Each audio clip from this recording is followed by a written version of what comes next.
What is in Mayor's bag? So, anong laman ng ayuda ni Mayor? Let's see. Sure. So, 2 bags. 2 bags yung binigay ni Mayor kada pamilya.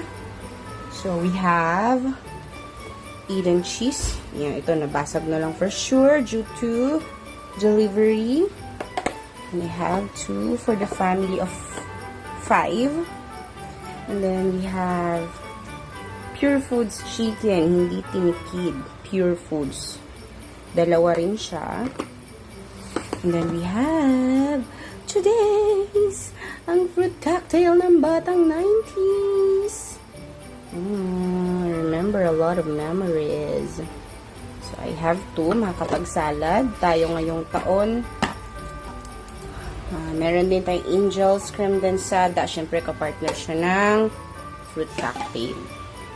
And we also have Chips Delight. So, habang piniprepare mo yung handa mo, something to eat while waiting for everything to cook. So, may 2. Hindi ka mabibitin. And we have Argentina. And of course, if you don't want to put meat, dahil sa 500 budget ng binibigay nila. So, ito, pwede natin ilagay sa spaghetti. So, syempre, kung may budget ka, real meat tayo. Pero meron tayo 4. So, solve para sa pamilya ng 5. Ang 4 ay sapat na. We also have a hot dog or Vienna sausage. We have Argentina, in fairness kay Mayor. And then another condensada. And then last is the for the spaghetti, syempre hindi siya mawawala sa handaang Pilipino.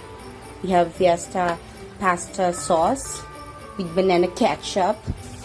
So we have 2.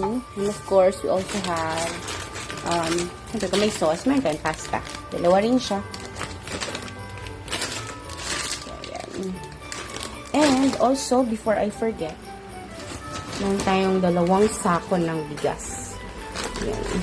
Siyempre, hindi naman sakong-sako, pero nakasako siya, kaya 2 sako ng bigas. Ayan. Salamat, Mayor. Merry Christmas, Mayor.